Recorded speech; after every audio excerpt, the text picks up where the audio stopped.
Before we begin the story, let us know where you're watching from by leaving a comment below. If you enjoy this video, don't forget to like and subscribe. Have a wonderful day. Enjoy the story, everyone. The fluorescent lights of Bennett and Partners cast harsh shadows across Alicia Marie's face as she packed her belongings into a cardboard box, her hands trembling not from the cold but from the humiliation burning through her chest like acid. 20 minutes ago, she had been a respected graphic designer with 3 years of exemplary service. Now, she was unemployed. A single black mother fired for bringing her child to work during a school emergency. "I want you out of this building in 15 minutes, Mr." Bennett had sneered, his face twisted with disgust as he glared at 7-year-old Noah, who sat quietly in the corner of Alicia's cubicle, clutching his school backpack. "This is a professional environment, not a daycare center. We can't have people like you disrupting our workplace." The words had hit Alicia like physical blows, each syllable designed to wound and degrade. She had wanted to scream, to defend herself, to explain that Noah's school had called with an emergency, that he had fallen during recess and needed to be picked up immediately, that her babysitter was out of town, that she had nowhere else to turn. But the cold satisfaction in Bennett's eyes told her that explanations were useless. He had been looking for a reason to get rid of her ever since she had quietly reported his inappropriate comments about her body to HR 6 months ago. "Mama?" Noah's soft voice cut through her thoughts, his large brown eyes filled with confusion and fear. At 7 years old, he was wise beyond his years, having learned to read the tension in adult voices, to make himself invisible when trouble stirred. "Are we in trouble?" Alicia's heart shattered into 1,000 pieces as she knelt beside her son, her professional blazer already soaked with tears she couldn't stop. "No, baby," she whispered, pulling him close and breathing in the sweet scent of his hair, trying to memorize this moment before their world completely fell apart. "We're not in trouble. Sometimes grown-ups make unfair decisions, but that doesn't mean we did anything wrong." But even as she spoke the words, Alicia felt the crushing weight of reality settling on her shoulders. Without this job, they would lose their tiny apartment within the month. The $300 in her savings account wouldn't even cover groceries for 2 weeks, let alone rent, utilities, and Noah's school supplies. She had already pawned her mother's wedding ring, the only thing of value she owned to pay for Noah's school shoes last month. The security guard appeared at her cubicle, his expression uncomfortable but resolute. "Ma'am, I need to escort you out now." Alicia stood on unsteady legs, lifting the cardboard box with one arm while taking Noah's small hand with the other. As they walked through the maze of cubicles, she felt the eyes of her former colleagues following them, some filled with sympathy, others with the cruel satisfaction of office politics. Emily from accounting mouthed, "I'm sorry," as they passed, but Alicia barely registered it through the fog of her devastation. The elevator ride to the ground floor felt eternal, the fluorescent lights above humming with the same cold indifference that had characterized her dismissal. Noah pressed closer to her side, his free hand clutching the straps of his backpack so tightly, his knuckles had turned white. When the elevator doors opened, Alicia's heart sank even further. Outside the glass lobby doors, she could see the storm that had been threatening all afternoon had finally arrived with a vengeance. Rain poured from the dark Seattle sky in torrents, driven sideways by winds that rattled the building's windows. She had taken the bus to work that morning, never imagining she would be leaving as an unemployed single mother with nowhere to go. "Ma'am," the security guard's voice was gentler now, perhaps recognizing the impossible situation before them. "Do you need me to call you a cab?" Alicia almost laughed at the absurdity. A cab? With what money? The bus fare home would take her last $5, leaving them with enough money for maybe 2 days of food if she was careful. "No, thank you," she managed, her voice barely audible above the storm outside. "We'll be fine." But they wouldn't be fine, and they both knew it. Stepping into the storm felt like stepping into hell itself. The rain was ice-cold and merciless, soaking through Alicia's blazer within seconds and turning her carefully styled hair into wet tendrils that clung to her face. The wind whipped around them with such fury that Noah stumbled, his small body no match for nature's assault. Alicia pulled him closer, using her own body as a shield, while trying to protect the cardboard box containing her personal items from the office. Photos of Noah, a small succulent plant he had given her for Mother's Day. her favorite coffee mug with "World's Best Mom" painted in crooked letters. Such tiny things, but they represented the life she had tried so hard to build for them both. The bus stop was 3 blocks away, and by the time they reached it, both mother and son were soaked and shivering. The small shelter offered little protection from the wind-driven rain, and Alicia realized they would have to wait 20 minutes for the next bus. Noah's lips were turning blue, his thin jacket useless against the cold. Alicia pulled him onto her lap on the metal bench, wrapping her arms around him and sharing what little warmth she had. Her cardboard box sat beside them, slowly dissolving in the relentless downpour. "Mama," Noah whispered, his voice barely audible above the howling wind. "I'm sorry I ruined your job. I'm sorry I made you lose everything." Those words, spoken with the devastating honesty that only children possess, broke something fundamental inside. Alicia, her beautiful, brilliant son, who had done nothing wrong except exist, was blaming himself for the cruelty of adults. She pressed her face against his wet hair, her tears mixing with the rainwater on her cheeks. "Listen to me, Noah," she said, pulling back to look into his eyes, her hands framing his small face. "You did not ruin anything. You are the best thing that has ever happened to me. You are my heart, my soul, my reason for living. Don't you ever blame yourself for what happened today. But if I hadn't gotten hurt at school, then I would have found another reason to love you just as much," Alicia interrupted, her voice fierce with maternal protection. "Baby, some people in this world don't understand what love looks like. They don't understand that being your mama is the greatest honor of my life. But that's their problem, not ours." As she spoke, Alicia became aware of a presence nearby.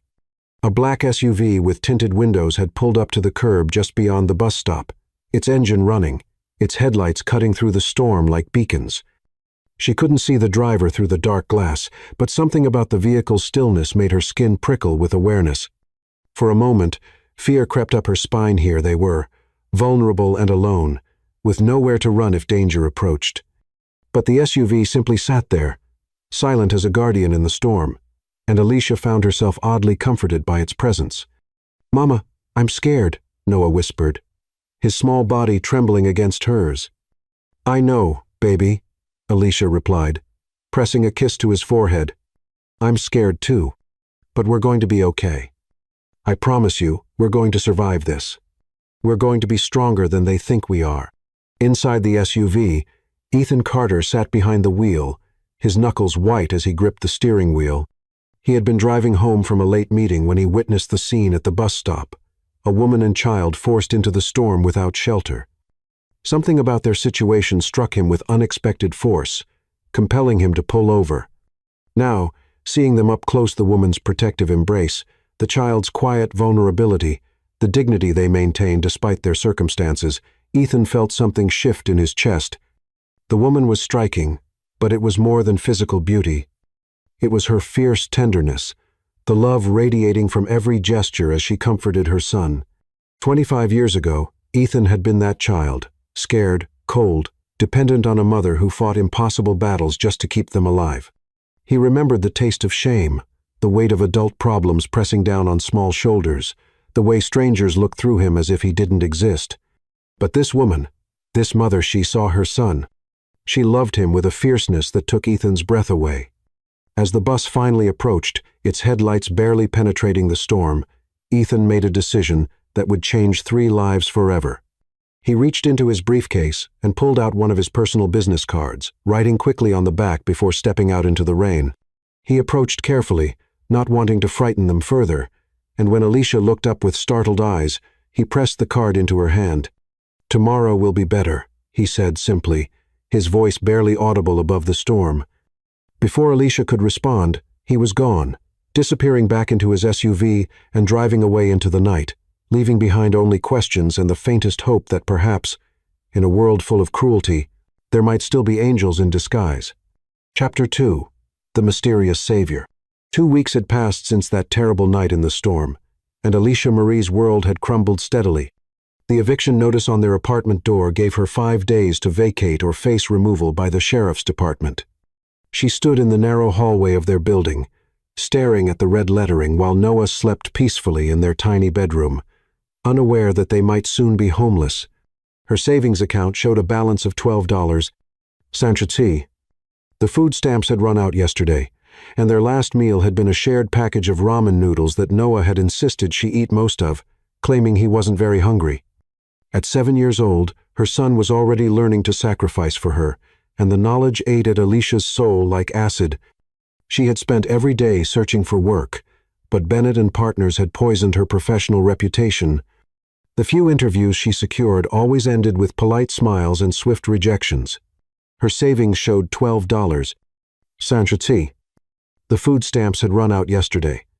Alicia sank onto their threadbare couch, still wearing the same black blazer she had worn to 3 interviews that day, each one more humiliating than the last. Her feet ached in her only pair of professional heels, the ones with the small crack along the left sole that she covered with black nail polish before each outing.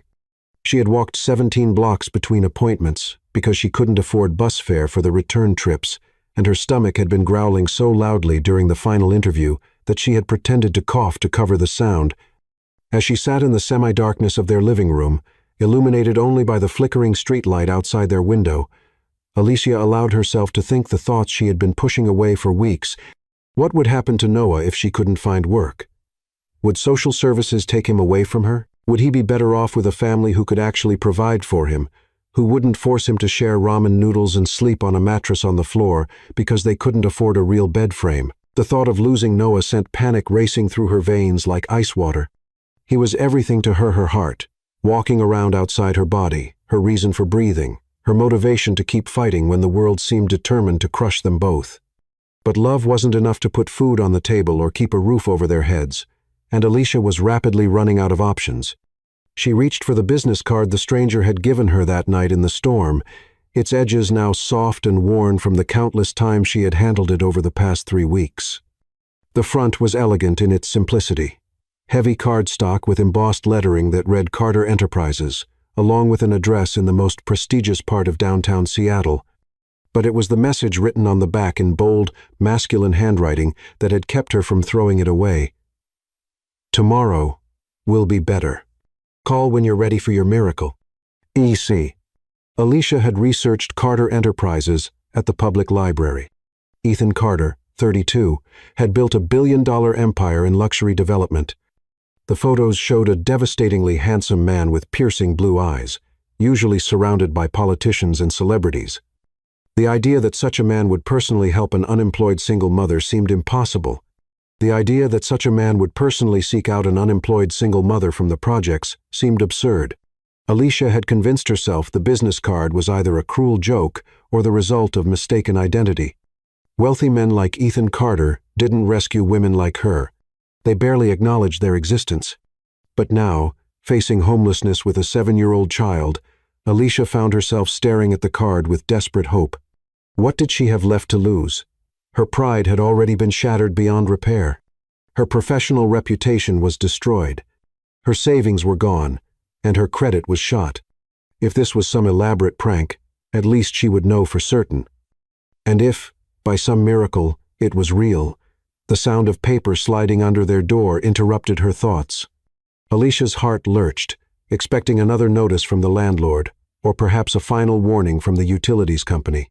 Instead, she found an envelope made of the most beautiful paper she had ever seen. Thick, cream-colored cardstock, with a subtle texture that spoke of serious money. Her name was written across the front in the same bold handwriting from the business card. With trembling fingers, Alicia opened the envelope and extracted a single sheet of matching paper. The letterhead at the top read Carter Enterprises in understated elegance, and below it, typed in perfect formatting, was a formal job offer. Miss Alicia Marie, Carter Enterprises is pleased to offer you the position of Senior Creative Director, effective immediately. Your starting salary will be $150,000 annually, with full health and dental benefits, 4 weeks paid vacation, and a flexible schedule to accommodate your responsibilities as a mother. Additionally, we are prepared to provide a $25,000 signing bonus to assist with your immediate needs. We believe your talents are precisely what our company needs to reach the next level of creative excellence. Your portfolio speaks for itself, and your character references are impeccable. If you choose to accept this position, please report to the 40th floor of Carter Tower tomorrow morning at 9 o'clock a.m. Ask for Miss Lopez, who will handle your onboarding process. Some angels wear disguises, Miss Marie. Consider this your wings. Respectfully, Ethan Carter, Chief Executive Officer. Alicia read the letter 3 times before the words began to penetrate her shocked mind. $150,000 annually, more money than she had ever dreamed of earning. More money than her mother had made in 5 years combined. The signing bonus alone would cover 6 months of rent, grocery bills, new clothes for Noah, and maybe even a real bed frame. But surely this was too good to be true. Alicia had learned long ago that when something seemed too good to be true, it usually was. Rich men didn't hand out 6-figure jobs to desperate women they had met briefly in a storm. There had to be a catch, some expectation, some hidden price she would be expected to pay. She thought about the rumors she had heard, whispered in break rooms and ladies' restrooms throughout her career. Powerful men who helped beautiful women in exchange for certain favors, executive assistants who earned their positions on their backs rather than their merit. The casting couch culture that pervaded industries far beyond Hollywood. But something about the tone of the letter felt different, professional, respectful. There was no hint of innuendo, no suggestion of quid pro quo, just a straightforward job offer that acknowledged her skills and her situation without condescension. Alicia walked to Noah's bedroom and peered through the cracked door at her sleeping son. Even in sleep, his face showed the stress of their situation, a slight frown between his eyebrows, his small hands clutched into fists as if ready to fight invisible monsters. He had been having nightmares lately, waking up, crying about monsters that wanted to take his mama away. Alicia knew the monsters he dreamed about were real poverty, homelessness, separation, and that she was running out of ways to protect him. Making her decision, Alicia returned to the living room and picked up her phone. The number on the business card rang only twice before a warm female voice answered. Carter Enterprises. Executive Assistants. This is Sophia Lopez speaking. Hello, Alicia said, her voice steadier than she felt. This is Alicia Marie. I received a job offer letter tonight, and I was told to ask for you, Miss Marie. Sophia's voice brightened with genuine warmth. We've been expecting your call. Congratulations on your new position. Are you able to start tomorrow morning? Yes, I think so, Alicia stammered, still unable to fully believe this was happening. But I have to ask, is this real? I mean, is this a legitimate job offer? Sophia laughed, a sound full of understanding rather than mockery. I know it must seem incredible, Miss Marie, but I assure you, this is completely legitimate. Mr. Carter doesn't make offers lightly, and when he decides someone belongs in his organization, he moves quickly. Your desk is already set up, your computer is configured, and I have a packet of information ready for your review. Can I ask how he knew about my work, my portfolio? Mr. Carter has his ways of identifying exceptional talent, Sophia replied diplomatically. He's built this company by recognizing potential that others overlook. You'll find that working for Carter Enterprises is unlike anything you've experienced before. We're a family here, Miss Marie, and families take care of each other. After ending the call, Alicia sat in stunned silence, the job offer letter trembling in her hands. Part of her wanted to call back and ask more questions, to demand explanations and guarantees, but a larger part, the part that had watched her son pretend not to be hungry, that had seen the fear in his eyes when he asked if they were in trouble, told her to simply accept this miracle for what it was.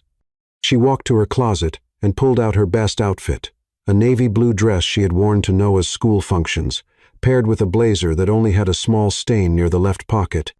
It would have to do for her first day at a billion-dollar company.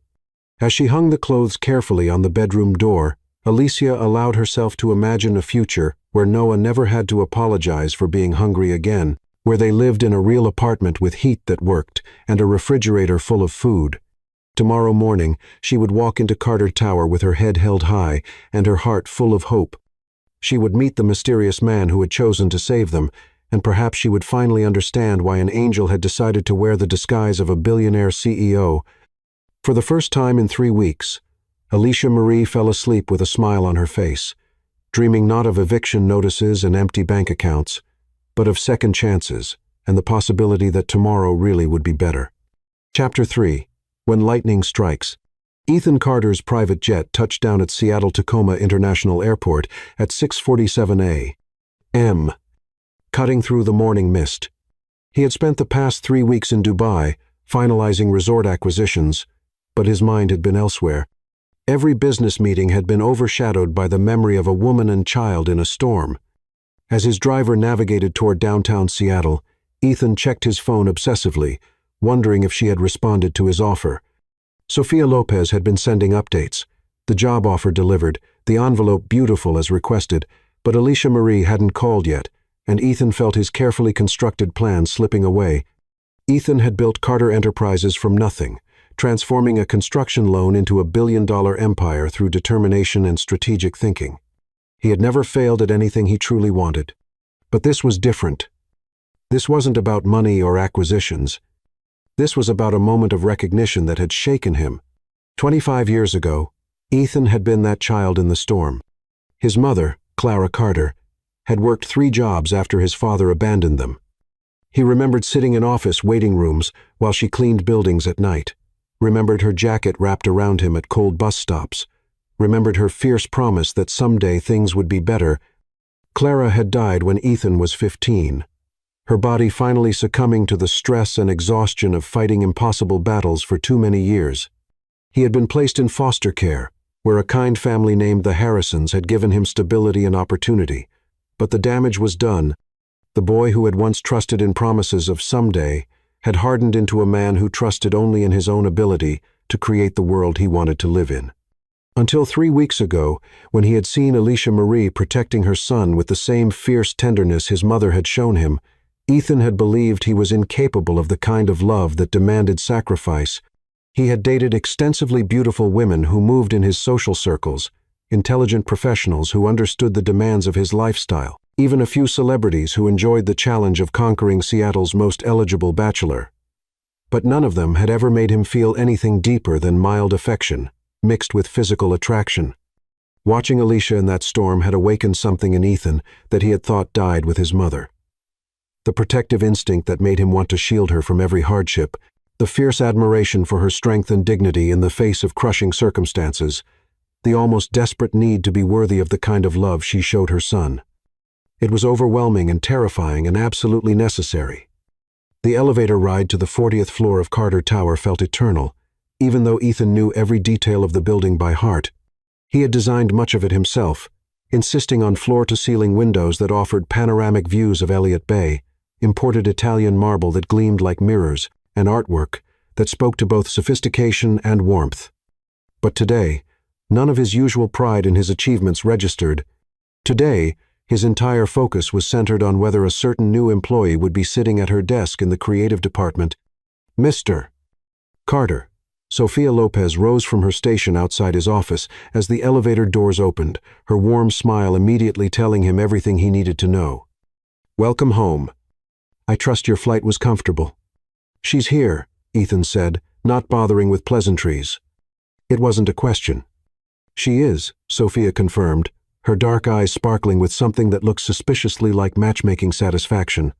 Started at 9 sharp, just as instructed. She's absolutely lovely, Mr. Carter, and her work. I've never seen anything quite like it. Miss Lee from the creative department says she produced 3 campaign concepts before lunch that are better than anything they've developed in the past year. Ethan felt something tight in his chest, loosened slightly. Of course, Alicia was talented. He had researched her extensively before making his offer, had somehow acquired samples of her work from Bennett & Partners that showed a creative vision far beyond what her previous salary had reflected. But talent without opportunity was just potential, and Ethan was profoundly grateful that she was already proving herself worthy of the chance he had given her. Where is she now? He asked, already moving toward the interior offices. Conference room C, Sofia replied, falling into step beside him. The creative team is presenting their quarterly review, and Miss Marie is scheduled to share her initial project proposals at 3:30. Ethan changed direction immediately, his Italian leather shoes clicking against the marble floor with purpose. Conference Room C was located in the heart of the creative department, surrounded by floor-to-ceiling glass that would allow him to observe without being observed. He had watched countless presentations from that vantage point, evaluating employees and strategies with the cold objectivity that had made him successful, but nothing could have prepared him for the moment he saw Alicia Marie again. She sat at the far end of the oval conference table, her posture perfectly straight, her hands folded calmly in front of a leather portfolio that Ethan recognized as one of the welcome gifts Sophia had arranged for new employees. She was wearing a navy blue dress that somehow managed to look both professional and elegant, despite clearly being off the rack, paired with a blazer that had seen better days but was pressed and spotless. Her hair was pulled back in a sleek bun that emphasized the graceful line of her neck, and her makeup was subtle but flawless. But it wasn't her physical beauty that stopped Ethan in his tracks. It was the quiet confidence radiating from her posture, the way she listened intently to every speaker, without fidgeting or checking her phone, the small smile that curved her lips when one of her new colleagues made a particularly insightful point. This was a woman who belonged in this room, who had always belonged in rooms like this, despite whatever circumstances had conspired to keep her from reaching her potential until now. As Ethan watched, Alicia opened her portfolio and began arranging materials for her presentation, her movements economical and graceful, each gesture speaking to a mind that was organized and detail-oriented. When she glanced up to smile at something her supervisor said, Ethan felt his breath catch in his throat. Her smile was radiant, the kind of genuine warmth that couldn't be faked or purchased, the kind that made everyone around her feel a little more hopeful about the world. "Mr. Carter?" Sophia's voice seemed to come from very far away. "Are you all right?" Ethan realized he had been standing motionless for several minutes, staring through the glass like a man hypnotized. "She's perfect," he murmured, not caring that Sophia could hear the wonder in his voice. "Yes, sir," Sophia agreed softly. "She is. Has she mentioned me? Asked about meeting me? She's asked a few questions about company hierarchy and reporting structures," Sophia replied diplomatically, "but she seems focused on establishing herself professionally before seeking out executive introductions. Very wise approach, if you ask me." Ethan nodded, though he felt an irrational disappointment that Alicia hadn't shown more curiosity about the man who had rescued her from homelessness. Of course, she was probably still processing the dramatic change in her circumstances, still wondering if this opportunity was too good to be true. The last thing she needed was pressure from the CEO to acknowledge a debt she might not even realize she owed. As he watched, Alicia stood to begin her presentation, her movements fluid and confident despite what Ethan imagined must be significant nervousness. She smiled at her audience, a room full of colleagues she had known for less than 8 hours, and began speaking in a voice that was melodious and assured. "Good afternoon, everyone. I want to start by saying how grateful I am to be here and how impressed I've been by the collaborative spirit I've encountered today. In my previous position, creative development was often a solitary process. But the team dynamic here has already inspired ideas I wouldn't have reached on my own." Ethan felt a surge of pride that had nothing to do with his company and everything to do with the woman presenting. She was gracious without being obsequious, confident without being arrogant. She acknowledged her newcomer status while establishing her credibility, setting the perfect tone for what was clearly going to be an impressive presentation.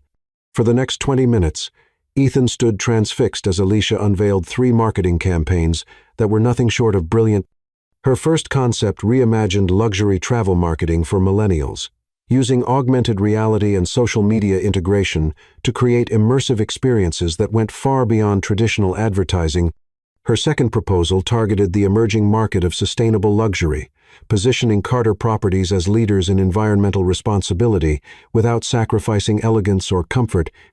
Her third campaign was a masterclass in emotional marketing, using storytelling techniques to create personal connections between potential guests and the Carter brand. Each presentation was accompanied by mock-ups that looked professionally produced, despite the fact that she had created them in a single morning using basic software. Her research was thorough, her market analysis was sophisticated, and her creative vision was exactly the kind of innovative thinking that separated industry leaders from followers. When she finished, the conference room erupted in spontaneous applause, a reaction Ethan had never witnessed in response to a quarterly review presentation. Alicia's cheeks flushed with pleasure and surprise, and Ethan could see tears of gratitude glistening in her eyes as her new colleagues praised her work. "Exceptional," declared David Lee, the creative department director. "These concepts are exactly what we need to differentiate ourselves in an increasingly crowded market." "Miss Marie, I'd like to discuss implementing at least 2 of these campaigns in our next fiscal quarter." "I'd be honored," Alicia replied, her voice steady despite the emotion Ethan could see in her expression. "I have some additional thoughts on execution strategies that I'd love to share once I've had more time to familiarize myself with our current client base." As the meeting began to disperse, Ethan found himself faced with a dilemma. Everything in his business instincts told him to introduce himself immediately, to claim credit for recognizing Alicia's potential and bringing her into his organization. But something deeper, the same instinct that had compelled him to help her in the first place, warned him that rushing this connection could destroy something precious before it had a chance to develop naturally. Alicia Marie was not the desperate woman he had rescued from a storm 3 weeks ago. She was a talented professional who had just proven herself worthy of her position through merit rather than charity. The last thing Ethan wanted was for her to feel that her success was tainted by obligation or that her employment came with expectations beyond professional excellence. As Alicia gathered her materials and prepared to leave the conference room, her eyes swept the surrounding offices. For just a moment, her gaze met Ethan's through the glass, and time seemed to stop. He saw recognition flicker in her expression, not of his identity, but of something deeper, her awareness that someone was watching her, someone whose attention felt different from the casual observation of colleagues or supervisors. Ethan felt electricity race through his veins as their eyes held for what couldn't have been more than 3 seconds but felt like an eternity. Then Alicia looked away, a slight flush coloring her cheeks, and Ethan knew with absolute certainty that whatever had begun in that storm 3 weeks ago was far from over. Tomorrow, he decided. Tomorrow he would find a reason to meet Alicia Marie officially, professionally, without any reference to their previous encounter. He would give her time to establish herself, to feel secure in her position, to trust that her place in his organization was based on merit rather than charity. But tonight, Ethan would go home to his penthouse, overlooking the city, and dream of brown eyes that held both strength and vulnerability, of a smile that could light up a room, and of the growing certainty that he had found the woman who could make him whole. Chapter 4. The moment truth reveals itself. Alicia's phone buzzed at 7:23 a.m. with the kind of call every working parent dreads. Mrs. Thompson, her babysitter, was crying about her mother's heart attack. She was rushing to the hospital and wouldn't be available for at least a week. Alicia sat on the edge of her bed, watching Noah sleep peacefully, and felt familiar panic rising. It had been exactly 2 weeks since she started at Carter Enterprises, 2 weeks of fulfilling work where her colleagues respected her ideas and her supervisor had approved 3 campaign proposals. The work was challenging but rewarding, and the salary had allowed her to create the stable home she'd always wanted for Noah. But now, staring at her reflection in their new bathroom mirror, Alicia felt old fears returning. What if bringing Noah to work proved she wasn't Carter material? What if her mysterious benefactor decided single mothers were too complicated? "Mama." Noah appeared in the doorway, rubbing sleep from his eyes, his Spider-Man pajamas wrinkled from a night of peaceful dreams. At 7 years old, he was becoming more perceptive about adult emotions, and Alicia could see him reading the tension in her posture. "Is everything okay?" Alicia forced a smile, the same protective mask she had worn through countless crises over the years. "Mrs. Thompson had a family emergency, sweetheart, so you're going to come to work with me today. Remember how we talked about using our inside voices and staying in Mama's office?" Noah's face lit up with excitement rather than the fear Alicia had expected. "Really? I get to see where you work? Can I meet your friends? Will there be other kids there?" His innocent enthusiasm broke Alicia's heart and strengthened her resolve simultaneously. This beautiful, brilliant child deserved a mother who didn't live in constant fear of losing everything. He deserved stability, security, and the confidence that came from knowing his parents' love was enough to overcome any obstacle. "Yes, you can meet my friends," Alicia said, kneeling down to hug him close. "But remember, this is Mama's workplace, so we need to be respectful and quiet." Can you do that for me? I'll be the best kid ever." Noah promised solemnly, his small arms tight around her neck. "I won't mess up your job, Mama, I promise." Those words, so similar to what he had said that terrible night in the rain, made Alicia's chest ache with fierce protectiveness. She pulled back to look into his earnest brown eyes so much like her own that people often remarked on their resemblance. "Noah, listen to me very carefully," she said, her voice gentle but firm. "You could never mess up my job just by existing. You are the best part of my life, and any place that doesn't understand that isn't a place we want to be anyway." "Okay," he nodded seriously, though Alicia could see he didn't quite believe her. The memories of that night 3 weeks ago were still fresh for both of them. The humiliation, the fear, the way cruel words had made them both feel small and unwanted. But Alicia was determined that today would be different. She was a valued employee now, not a desperate woman begging for scraps. Her work spoke for itself, and surely any reasonable employer would understand that emergencies happen to working parents. An hour later, Alicia walked through the gleaming lobby of Carter Tower, with Noah's small hand tucked securely in hers, her laptop bag slung over her shoulder, and her son's backpack filled with quiet activities and snacks. She had dressed carefully in her best outfit, a charcoal gray dress that made her feel powerful and confident, paired with the new blazer she had bought with her employee discount. Noah looked adorable in his khaki pants and blue button-down shirt, his hair neatly combed, and his Spider-Man backpack, adding just enough personality to keep him from looking like a tiny businessman.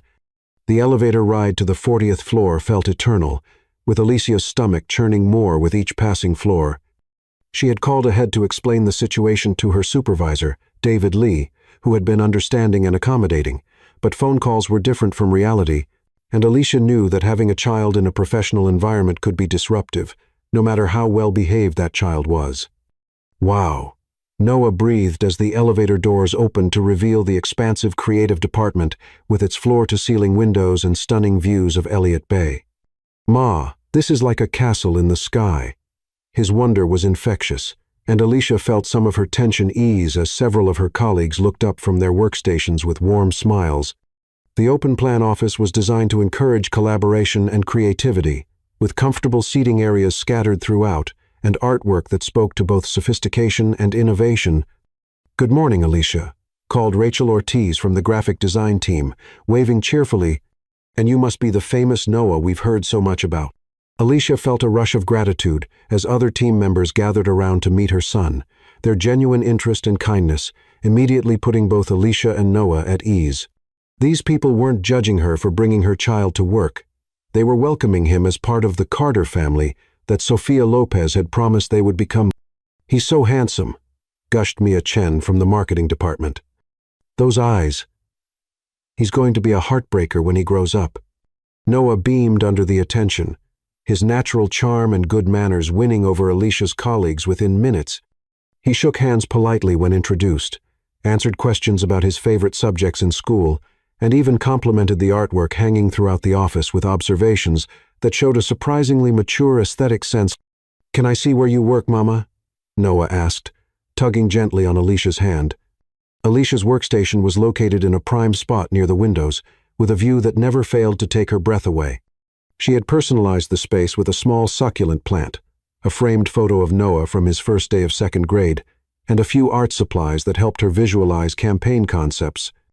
It wasn't much, but it represented everything she had never dared to hope for: respect, opportunity, and the chance to use her talents in meaningful ways. Noah settled into the guest chair beside Alicia's desk with his backpack full of activities, spreading out coloring books and puzzles with the kind of organizational skills that always amazed Alicia. He had learned early to be self-sufficient and entertaining, skills that no 7-year-old should need to develop, but that had served them both well during their most difficult times. For the next 2 hours, Alicia worked on finalizing a presentation for a potential new client, while Noah colored quietly beside her, occasionally asking for help with a difficult word in his reading book or sharing his artistic creations. It was exactly the kind of peaceful, productive morning Alicia had hoped for, and she began to relax into the rhythm of having her two worlds, professional and maternal, coexisting harmoniously. But at élevé, souvent fera m. Everything changed. Alicia was deep in concentration, reviewing market research data for her presentation, when she became aware of a presence nearby. She looked up to find a tall man in an impeccably tailored charcoal suit standing a few feet from her workstation, his piercing blue eyes fixed on Noah with an expression she couldn't quite interpret. Ethan Carter was even more imposing in person than he appeared in the company photos Alicia had studied online. He radiated the kind of quiet authority that came from building an empire through vision and determination, but there was something else in his demeanor, a gentleness that seemed at odds with his reputation as a ruthless businessman. "Mr. Carter," Alicia stammered, rising quickly from her chair and feeling her cheeks flush with embarrassment. "I'm so sorry. I know having children in the office isn't ideal, but my babysitter had an emergency, and please," Ethan said softly, raising one hand to stop her explanation, his voice deep and warm with an undertone that seemed familiar, though Alicia couldn't place why. "Don't apologize. May I?" He gestured toward the empty chair at her workstation. Alicia nodded mutely, her heart racing with a mixture of nervousness and something else she couldn't name. Ethan Carter, billionaire CEO, one of the most powerful men in Seattle, was asking permission to sit at her desk like any normal colleague. It was surreal and intimidating, and somehow comforting all at the same time. Ethan lowered himself into the chair with fluid grace, immediately bringing himself to Noah's eye level. Alicia watched in amazement as her son looked up from his coloring book to study this newcomer with the serious expression he reserved for adults who might be important. "Hello," Ethan said gently. "You must be Noah. I've heard wonderful things about you." "Hello, sir," Noah replied politely, sitting up straighter in his chair. "Are you my mama's boss?" Ethan's mouth curved into what might have been the beginning of a smile. "I suppose I am, in a way. But more importantly, I'm someone who understands what it's like to be exactly where you are right now." Alicia felt her breath catch as Ethan continued, his voice taking on a quality that spoke of shared experience and deep empathy. 25 years ago, I was you," Ethan said, his blue eyes never leaving Noah's face. "My mama brought me to her jobs when she had nowhere else to turn. I sat in chairs just like yours, trying to be invisible and well-behaved, carrying art supplies in my backpack to keep myself occupied, while she worked incredibly hard to take care of us both." The words hit Alicia like a physical blow, memories of that night in the storm flooding back with startling clarity. The black SUV that had appeared out of nowhere, the stranger who had given her a business card in the rain, whose face had been hidden by darkness and storm clouds, the handwriting on the back of the card that had promised her a miracle. "You," she whispered, her voice barely audible above the hum of office conversation around them. "You were the man in the SUV." Ethan's eyes met hers then, and Alicia saw confirmation in their blue depths, along with something else. Something that looked like hope mixed with vulnerability. "I was that scared little boy once," he said quietly. "And you," his voice caught slightly, "you were the mother I watched, protect her child with such fierce love that it broke something open in my chest." Noah looked back and forth between the adults, clearly sensing the emotional undercurrents, but not understanding their source. "Mama, do you know each other?" Alicia couldn't speak, her mind reeling as puzzle pieces clicked into place with devastating clarity. The mysterious job offer, the salary that seemed too good to be true, the immediate acceptance at Carter Enterprises, despite her damaged professional reputation. Ethan Carter hadn't hired her out of some abstract sense of corporate social responsibility. He had saved her because he had seen himself in Noah, had recognized the echo of his own childhood in their desperate situation. "Your mama," Ethan said to Noah. Though his eyes remained locked on Alicia's face, "is one of the strongest, most talented women I've ever met. She's worked incredibly hard to take care of you, and she deserves every opportunity that comes her way." "I know," Noah said solemnly. "My mama is the best mama in the whole world. She always makes sure I have everything I need, even when things are scary." Ethan's expression softened further, and Alicia saw him blink rapidly, as if fighting back tears. "She is extraordinary," he agreed, "and so are you, Noah. Any company would be lucky to have both of you as part of their family." The word family hung in the air between them, loaded with meanings that Alicia was only beginning to understand. This wasn't just about employment or corporate charity. This was about recognition survivor acknowledging another, one person who had overcome impossible odds reaching out to someone fighting the same battles he had once fought. "Mr. Carter," Alicia began, her voice stronger now, though her hands were trembling slightly. "I don't know what to say. I don't know how to thank you for—" "You don't thank family," Ethan interrupted gently. "You just let them love you." The simple words shattered something inside Alicia that she hadn't even realized was broken. For years, she had carried the weight of single parenthood alone, convinced that accepting help was a sign of weakness, that she had to prove her worth through independence and self-reliance. But looking at Ethan, this powerful, successful man who had never forgotten where he came from, Alicia realized that strength sometimes meant allowing others to care. "Can I show you my drawing?"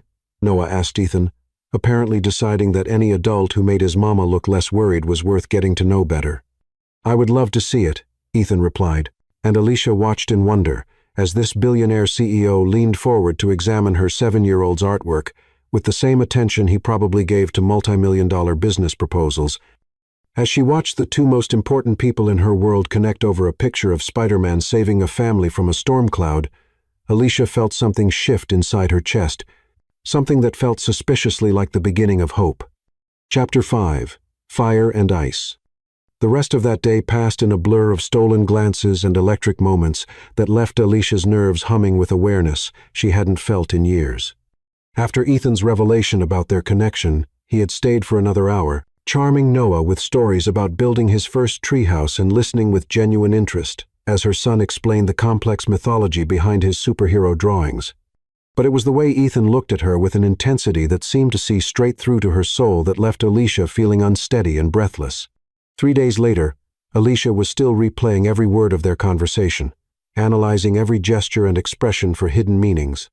She had thrown herself into her work with renewed passion, producing campaign concepts that earned praise from colleagues and approval from supervisors. But underneath her professional success ran an undercurrent of anticipation that made her skin feel too tight and her heart beat too fast. It was during her lunch break on Thursday, as she sat in the company's rooftop garden with a salad she was too nervous to eat, that Ethan found her again. "Mind if I join you?" His voice came from directly behind her, rich and warm in the afternoon sunshine, and Alicia nearly dropped her fork as she turned to find him standing there with his own lunch tray and that devastating smile that had been haunting her dreams. "Of course not," Alicia managed, though her voice came out slightly breathless. "It's your building, after all." Ethan settled into the chair across from her, his movements fluid and controlled, like a predator that knew exactly how dangerous he was. Today, he wore a navy blue suit that looked like it cost more than Alicia's monthly rent, with a crisp white shirt that emphasized the strong column of his throat and a silk tie that brought out the impossible blue of his eyes. "How are you settling in?" he asked, his tone casual and professional, but Alicia caught the underlying current of something deeper. "Any concerns or questions about your position here?" "Everything has been wonderful," Alicia replied honestly. "More than wonderful, actually. I've never worked anywhere that felt so collaborative and supportive. Your employees really do feel like family." "That's always been important to me," Ethan said, taking a bite of his sandwich without breaking eye contact. "I believe that when people feel valued and secure, they do their best work. When they feel like they belong." The word belong hung between them, heavy with implication, and Alicia felt heat creep up her neck despite the cool breeze from Elliott Bay. There was something about the way Ethan spoke, the careful choice of words, the subtle emphasis on certain phrases that made even innocent conversation feel charged with meaning. "Your son," Ethan continued, his voice dropping slightly, "is remarkable. Intelligent, well-mannered, clearly loved. You've done an incredible job raising him." "Thank you," Alicia whispered, overwhelmed by the genuine admiration in his voice. "He's everything to me." "I can see that," Ethan said softly. "The way you look at him, the way you protect him, it reminds me of my mother. She used to say that love was the only thing in the world that could multiply by being divided." Alicia felt tears prick her eyes at the simple beauty of the sentiment. "She sounds like a wise woman." "She was," Ethan agreed, though Alicia caught a flash of old pain in his expression. She died when I was 15. Cancer. By then, the stress and exhaustion of fighting impossible battles had worn her down to nothing. "I'm sorry," Alicia said, reaching across the table to touch his hand before she could stop herself. The contact sent electricity shooting up her arm, and she saw Ethan's pupils dilate slightly in response. "That must have been devastating." "It was," Ethan admitted, his hand turning under hers so their palms touched, skin against skin. "But it also made me who I am. Every success, every dollar earned, every life I'm able to touch, it's all for her. And for the scared little boy I used to be." The raw honesty in his voice made Alicia's chest ache with sympathy and something else, something that felt dangerously like attraction. This wasn't the polished businessman the media portrayed or the ruthless CEO his competitors feared. This was a man who had survived trauma and transformed pain into purpose, who understood struggle in a way that most people in his position never could. "You saved us," Alicia said quietly, her thumb moving unconsciously across his knuckles. "That night in the storm, Noah and I had nowhere to go. We were about to lose everything." "You saved yourselves," Ethan corrected, his voice rough with emotion. "I just recognized strength when I saw it. I saw a woman who would rather stand in a storm than compromise her integrity. I saw a mother who would protect her child with her life. I saw—" He paused, his free hand reaching up to trace the line of her jaw with infinite gentleness. "The most beautiful thing I've ever witnessed." Alicia's breath caught as Ethan's fingertips brushed her skin, leaving trails of fire in their wake. She should pull away, should maintain professional boundaries, should remember that this man was her boss, and she was a single mother who couldn't afford to make mistakes. But the way he was looking at her, like she was precious and powerful and perfectly imperfect made, rational thought, impossible. "Ethan," she whispered, though she wasn't sure if it was a protest or a plea. He leaned closer, close enough that she could smell his cologne, something expensive and masculine that made her want to bury her face in his neck and breathe him in, close enough that she could see gold flecks in his blue eyes, could count the dark lashes that framed them, could feel the warmth radiating from his body. "You didn't just lose a job that night," he murmured, his voice low and intimate. "You found your destiny. We found each other."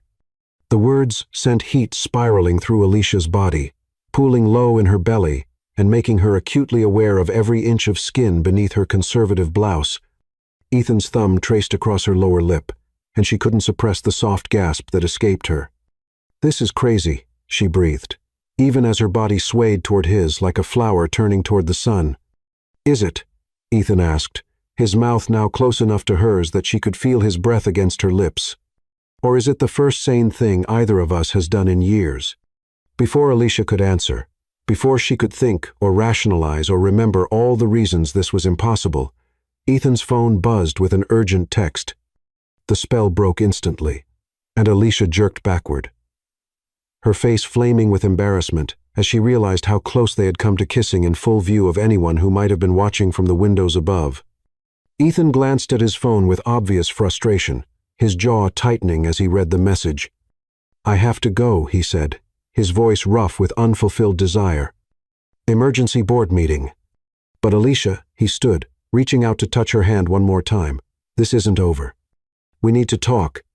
Really talk." Alicia nodded mutely, not trusting her voice to remain steady. She watched Ethan stride away with the confident grace that marked everything he did, his broad shoulders straight despite the obvious tension in his posture.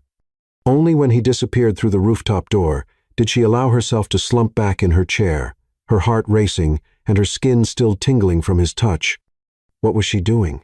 Ethan Carter was the most powerful man in Seattle, a billionaire who moved in circles she couldn't even imagine.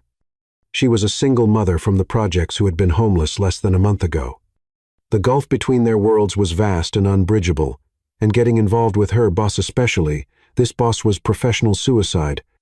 But even as Alicia's rational mind catalogued all the reasons to stay away from Ethan, her body hummed with awareness, and her heart whispered that some connections transcended logic. The way he had looked at her, the tenderness in his touch, the raw honesty in his voice when he spoke about his mother. Those weren't the actions of a man playing games or seeking a temporary distraction. For the rest of the afternoon, Alicia tried to focus on her work, but her concentration was shot. Every sound in the hallway made her look up, hoping to see Ethan's familiar silhouette. Every email notification made her pulse spike, wondering if he was reaching out to continue their interrupted conversation. By the time 5 o'clock arrived, her nerves were stretched taut as violin strings. She was packing up her workstation when Sofia Lopez appeared at her desk, the executive assistant's warm smile, somehow managing to look both professional and conspiratorial. "Miss Marie," Sofia said, her voice carefully neutral despite the knowing gleam in her dark eyes. "Mr. Carter asked me to give you this."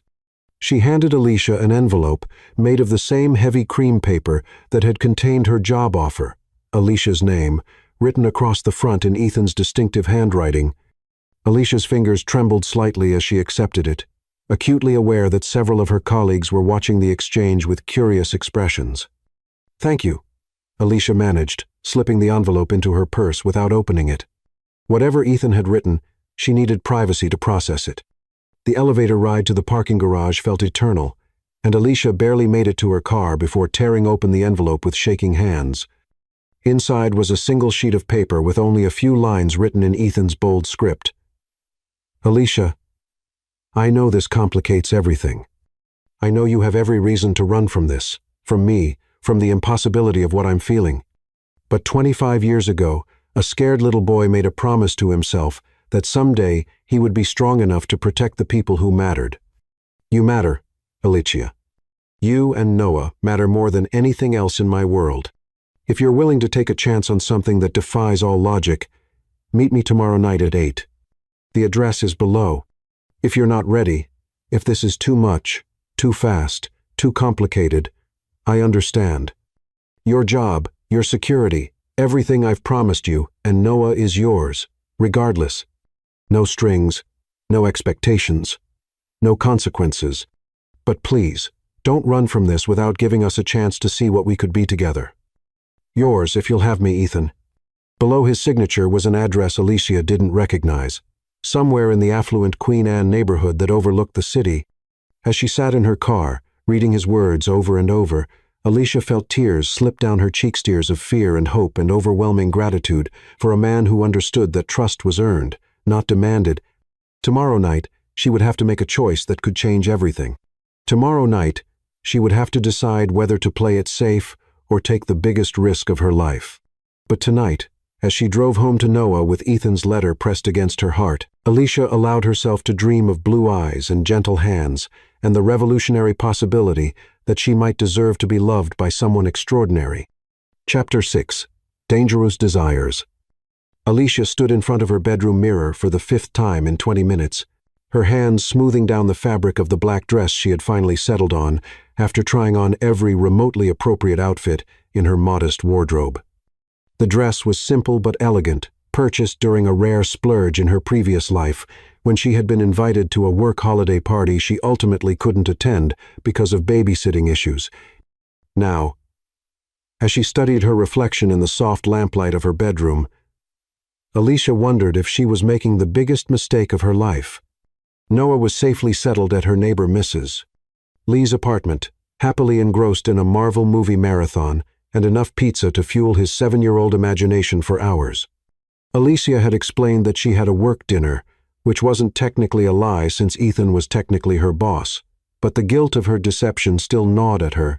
She wasn't ready to explain to her son that the mysterious man who had saved them might be interested in more than just professional mentorship. The address Ethan had provided led to a residential building in Queen Anne that took Alicia's breath away as she stood on the sidewalk, looking up at its glass and steel facade. This wasn't just luxury housing. This was the kind of place where foreign diplomats and tech billionaires kept their Seattle residences. The doorman who greeted her was polite and professional, clearly expecting her arrival, and the elevator that whisked her to the 42nd floor was lined with mirrors that reflected her nervous energy back at her from every angle. When the elevator doors opened directly into Ethan's penthouse, Alicia felt her carefully constructed composure wobble. The space was a masterpiece of modern architecture and masculine elegance, with floor-to-ceiling windows that offered a panoramic view of Elliott Bay and the city lights twinkling below like fallen stars. The furniture was sleek and expensive without being ostentatious. The artwork was museum quality, and the overall effect was both intimidating and somehow deeply personal. Ethan emerged from what appeared to be the kitchen, and Alicia's breath caught in her throat. Gone was the formal business attire she was accustomed to seeing him in. Instead, he wore dark jeans that hugged his long legs and a charcoal gray sweater that emphasized the breadth of his shoulders and the lean strength of his frame. His hair was slightly mussed, as if he had been running his fingers through it, and his feet were bare against the polished hardwood floors.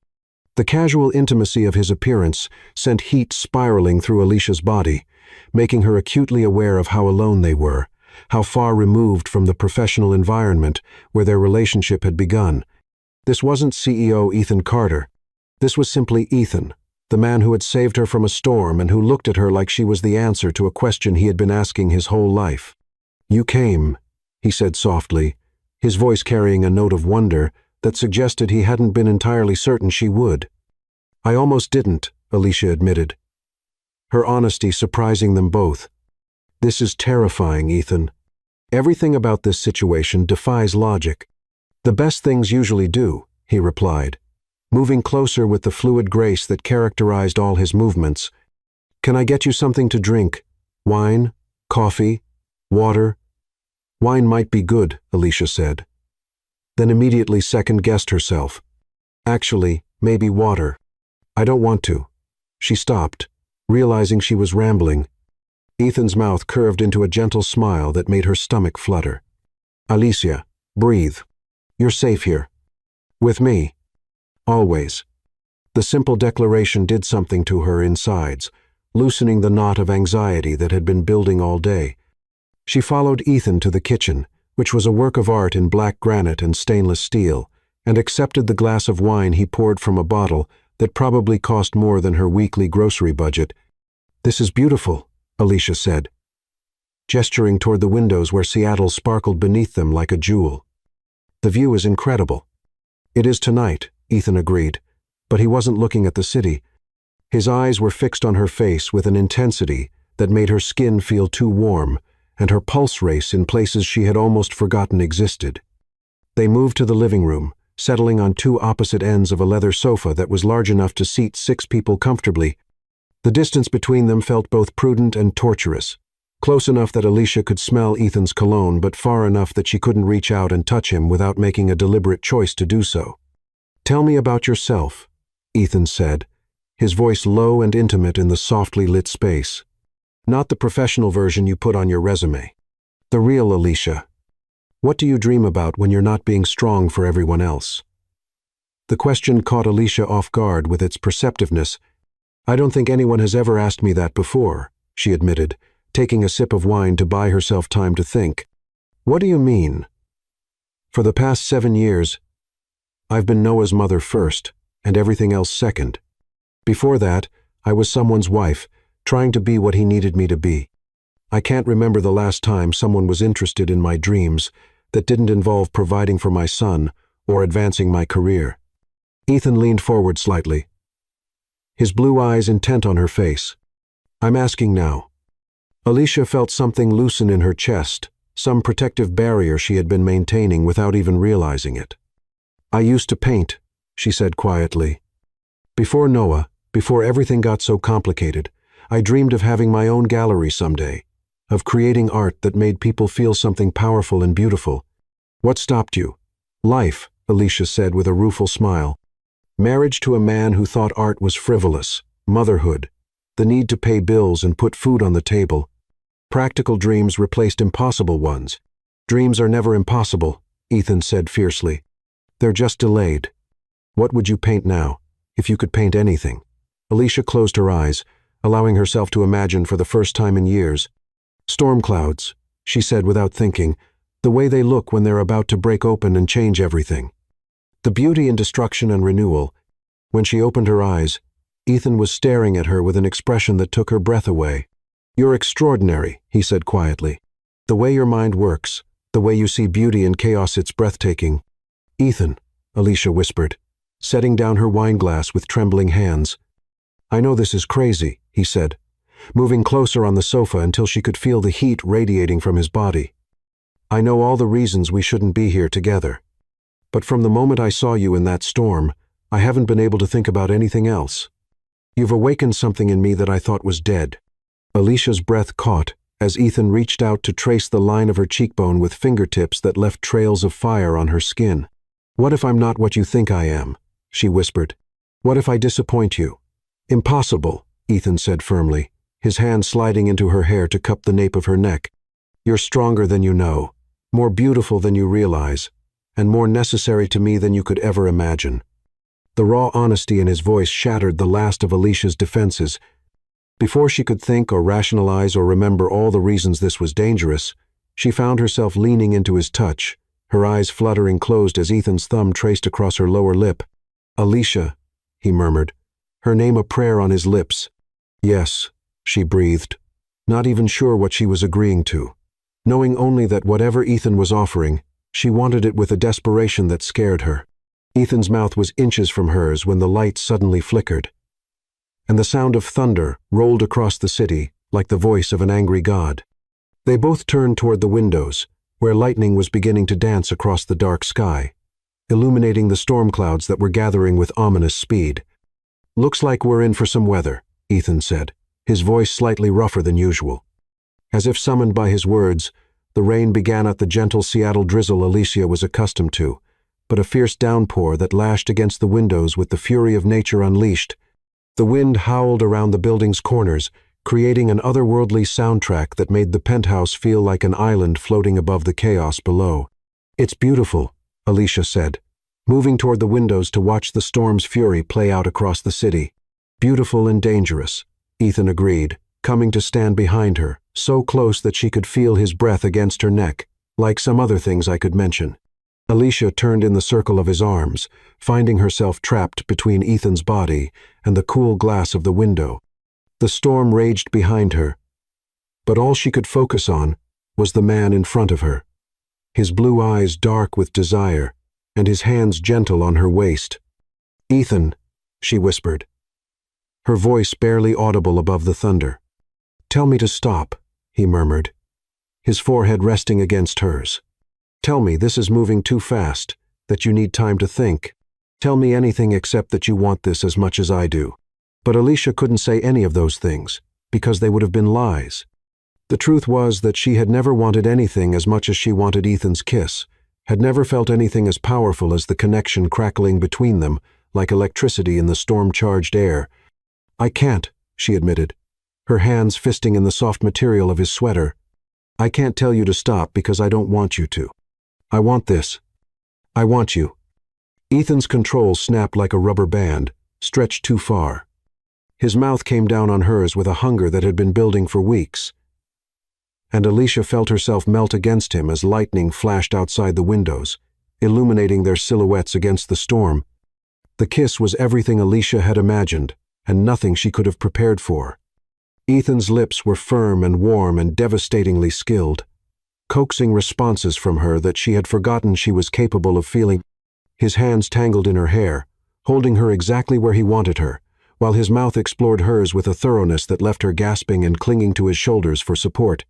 When they finally broke apart, both breathing hard, Alicia felt like the world had shifted on its axis. Ethan rested his forehead against hers, his hands still cradling her face with infinite gentleness. "I've been wanting to do that since the moment I saw you," he confessed, his voice rough with emotion. "Only since then?" Alicia asked breathlessly, surprised by her own boldness. Ethan's laugh was low and delicious, sending vibrations through his chest that Alicia could feel where she was pressed against him. "Actually, I think I've been waiting my whole life for you. I just didn't know it until that night in the storm." Another flash of lightning illuminated the room, followed immediately by a crack of thunder so loud it seemed to shake the building's foundations. Alicia gasped and instinctively pressed closer to Ethan, who tightened his arms around her protectively. "Easy," he murmured against her hair. "It's just a storm. It can't hurt you here." But even as Ethan spoke the reassuring words, Alicia knew that the real storm wasn't outside. It was inside her, a tempest of emotions and desires that threatened to sweep away every carefully constructed wall she had built around her heart. Being with Ethan felt like standing at the edge of a cliff, exhilarating and terrifying in equal measure. "I should go," she whispered, though her body made no move to step away from the shelter of his arms. "Should you?" Ethan asked, his lips brushing against her temple. Or do you want to stay and see where this storm takes us? Alicia closed her eyes, torn between the safety of retreat and the terrifying possibility of surrender. Outside, the thunder rolled across the city like a promise and a warning, and Alicia realized that no matter what choice she made, nothing would ever be the same again. Chapter 7. When Enemies Strike. Alicia had been floating on air for 3 days since that night in Ethan's penthouse, their passionate kiss replaying in her mind at the most inappropriate moments during work meetings and conversations with colleagues. She found herself smiling for no apparent reason, humming while she made coffee, and generally radiating the kind of happiness that made Noah look at her with curious eyes and ask if she had found a hidden treasure. In a way, she supposed she had. Ethan had been the perfect gentleman since that stormy evening, not pushing for more than she was ready to give, but making his interest unmistakably clear through a dozen small gestures that left her breathless with anticipation. Fresh orchids appeared on her desk every morning, rare exotic blooms that must have cost a fortune and filled her workspace with their intoxicating perfume. He found excuses to visit the creative department, engaging her in conversations about projects and campaigns that somehow always ended with his hand brushing hers or his eyes lingering on her lips, as if remembering their taste. It was during one of these stolen moments on Thursday afternoon that Alicia's world began to crumble. She was reviewing final proofs for a luxury resort campaign when her sister, Layla, burst through the main entrance of Carter Enterprises, her usually immaculate appearance disheveled and her dark eyes wild with panic. Alicia hadn't seen Layla in weeks. Her younger sister lived a lifestyle that rarely intersected with Alicia's quiet existence, preferring the nightclub scene and wealthy men who could finance her expensive tastes. Alicia, Layla's voice carried across the open workspace, drawing stares from colleagues who had never seen Alicia's family before. "I need to talk to you now. It's urgent." Alicia rose from her desk, embarrassment heating her cheeks as she noticed the curious looks from her coworkers. Layla was beautiful in the way that turned heads and stopped traffic, tall and slender, with the kind of effortless glamour that Alicia had never possessed. Today, however, that beauty was marred by smudged mascara and the kind of desperation that spoke of serious trouble. "Layla, what are you doing here?" Alicia asked, leading her sister toward a private conference room where they could talk without providing entertainment for the entire office. "How did you even know where I worked?" "I've been dating someone," Layla said without preamble, her voice trembling with an emotion Alicia couldn't identify. "Someone powerful. Someone who knows about you and your new job and your boss and—" She broke off, wrapping her arms around herself as if trying to hold herself together. "Slow down," Alicia said gently, closing the conference room door and guiding Layla to a chair. "Start from the beginning. Who have you been dating?" "Marcus Varga," Layla whispered, the name falling from her lips like a confession. Alicia frowned, the name vaguely familiar but not immediately placing it. "I don't know who that is, Layla."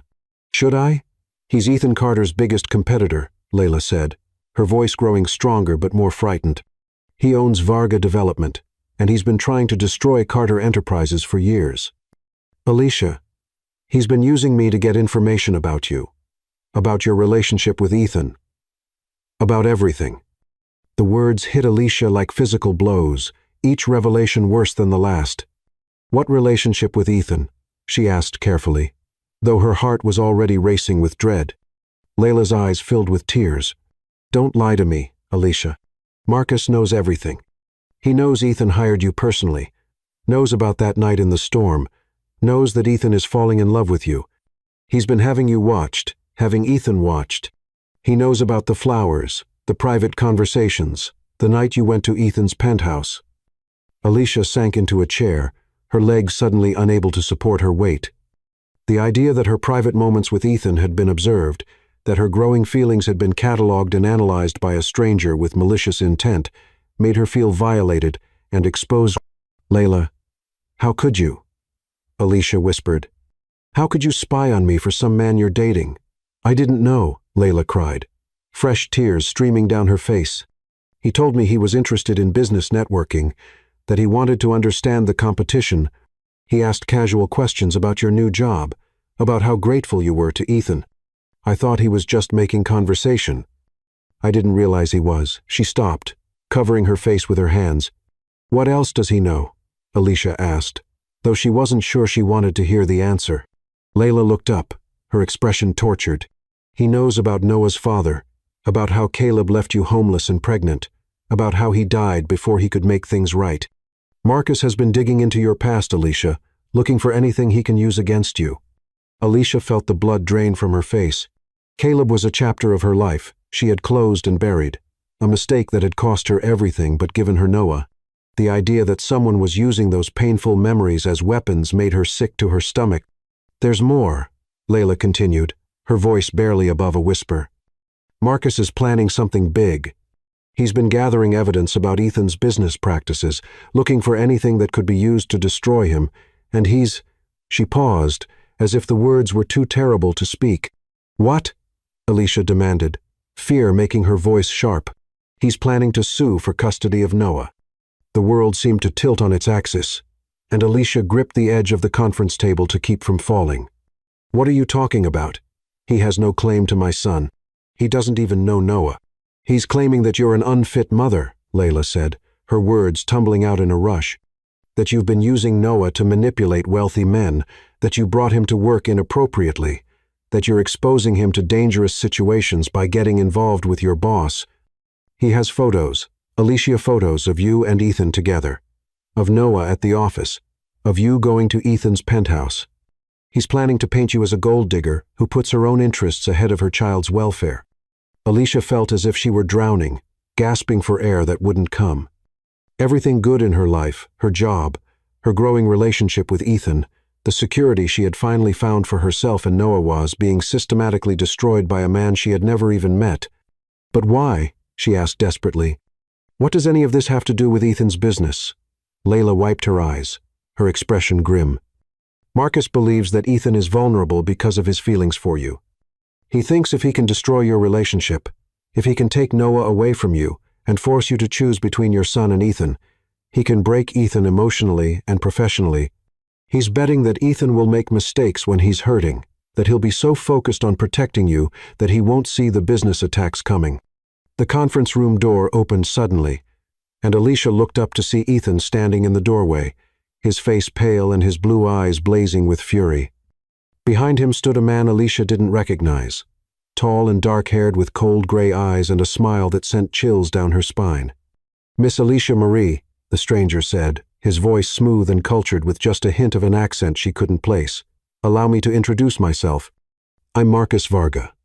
Ethan stepped protectively in front of Alicia, his entire body radiating dangerous energy.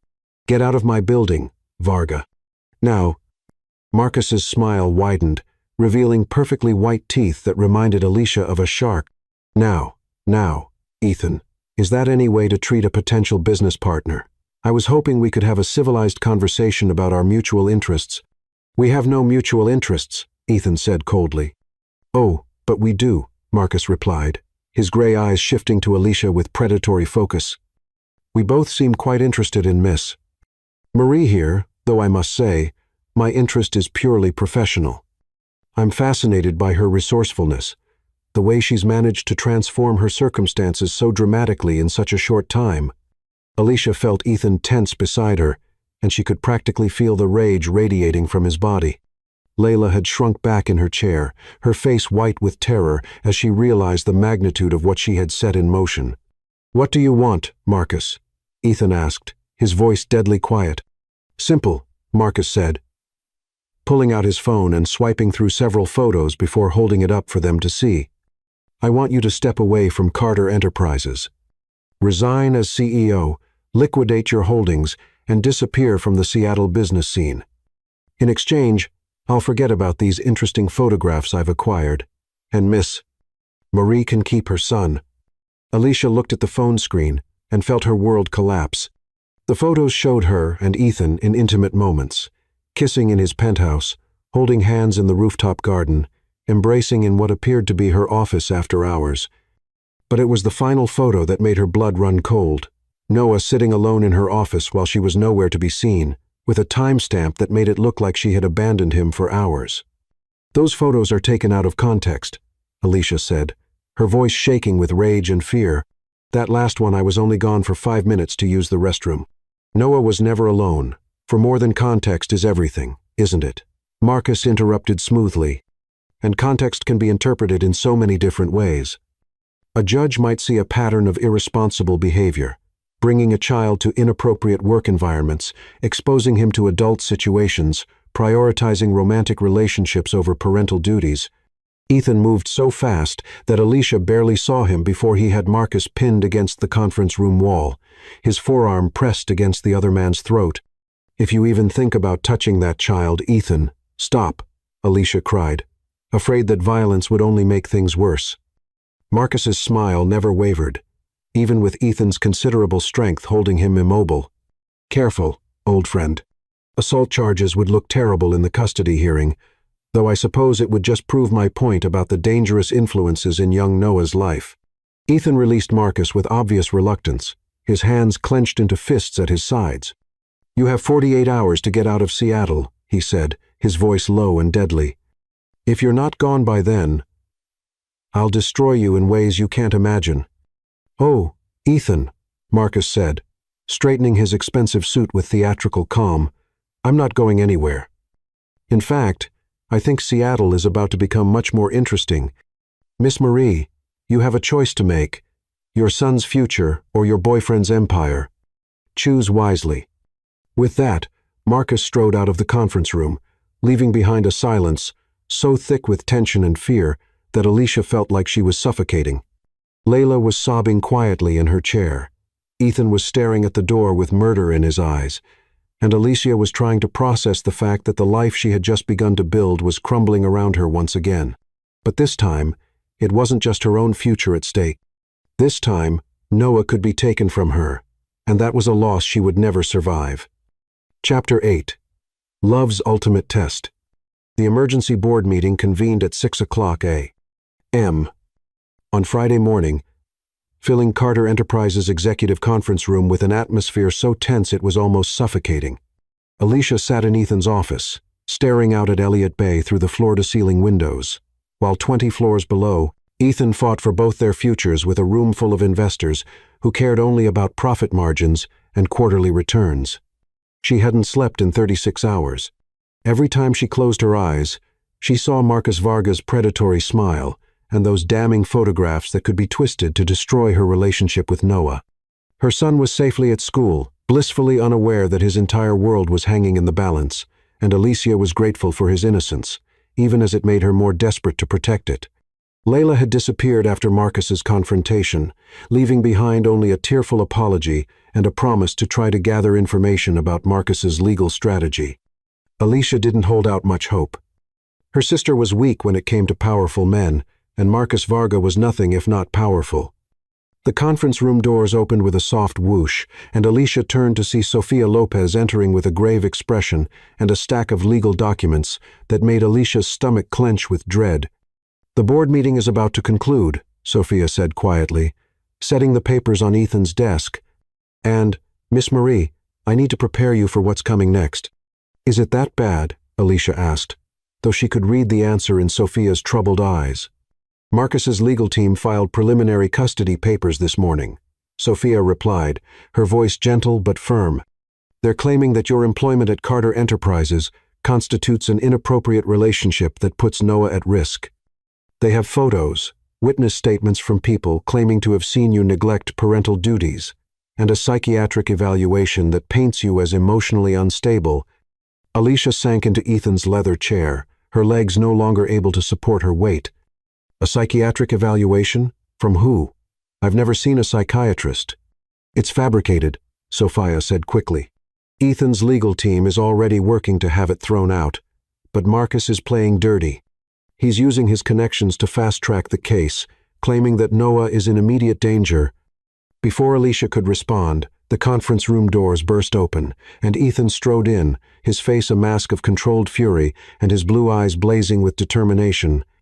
Behind him trailed several board members who looked equal parts impressed and terrified by whatever had just transpired in their meeting. "Is it done?" Sofia asked, though Alicia could see she already knew the answer. "It's done," Ethan confirmed, his voice steady despite the magnitude of what he had apparently just accomplished. "Ladies and gentlemen," he addressed the lingering board members, I'll need those liquidation papers prepared within the hour. And I want Marcus Varga to hear about this before lunch." Alicia watched in confusion as the board members filed out, their expressions ranging from admiration to disbelief. When the room was finally empty except for Ethan, Sophia, and herself, Alicia found her voice. "What happened in there?" "What liquidation papers?" Ethan moved to his desk and pulled up a live news feed on his computer, turning the screen so Alicia could see the breaking news banner that made her heart stop. "Carter Enterprises CEO liquidates half of business empire in unprecedented move." "Ethan, what did you do?" Alicia whispered, her voice barely audible. "What I should have done the moment Marcus Varga threatened you," Ethan replied, his voice fierce with protective determination. "I've liquidated 50% of my holdings and placed the proceeds approximately $1 billion into an untouchable trust fund with you and Noah as the sole beneficiaries." Alicia stared at him in shock, unable to process the magnitude of what he was saying. "You did what?" "I made it impossible for Marcus to claim you're with me for financial gain," Ethan explained, moving around the desk to kneel beside her chair. "The trust is structured so that you receive the money regardless of our relationship status. If we never see each other again, it's still yours. If we get married tomorrow, it's still yours alone. Marcus can't claim you're a gold digger when you're worth more than he is." "Ethan, you can't just give away $1 billion, Alicia protested, her voice rising with panic. "That's your life's work, your security, your future." "You're my future," Ethan interrupted, taking her hands in his and looking into her eyes with an intensity that took her breath away. "Alicia, listen to me very carefully. Money can be earned again. Businesses can be rebuilt. But you and Noah, you're irreplaceable. I would rather lose everything I own than lose you." Alicia felt tears streaming down her face as she stared at this extraordinary man who had just sacrificed half his empire for her and her son. "But what if we don't work out? What if this relationship doesn't last? You'll have given up everything for nothing." Ethan's hands tightened on hers, his voice rough with emotion. "Even if you decide tomorrow that you can't be with me, even if you walk away and never look back, saving you and Noah from Marcus's threats isn't nothing. It's everything. It's the most important thing I've ever done with my life." Sophia cleared her throat softly, reminding them of her presence. "There's more," she said gently. "Ethan didn't just liquidate assets. He held a press conference." Alicia looked between them in confusion. "What kind of press conference?" Ethan stood and pulled up another news feed, this one showing footage from 30 minutes earlier. On the screen, Ethan stood behind a podium in the building's main conference room, facing a crowd of reporters and cameras. His expression was calm and determined as he spoke into the microphones. "Turn up the volume," Alicia whispered. Ethan's voice filled the office. "Ladies and gentlemen, I've called this press conference to address some recent attacks on my personal life and the life of someone very dear to me. Marcus Varga, CEO of Varga Development, has launched a campaign of harassment and intimidation against a Carter Enterprises employee, a single mother who has done nothing but work hard and love her child fiercely." Alicia watched in amazement as Ethan continued. "Let me be clear about something. Alicia Marie is not with me for my money. She doesn't need my money. As of this morning, I've placed $1 billion in an irrevocable trust fund in her name, making her one of the wealthiest women in Seattle. She could buy and sell Marcus Varga 10 times over."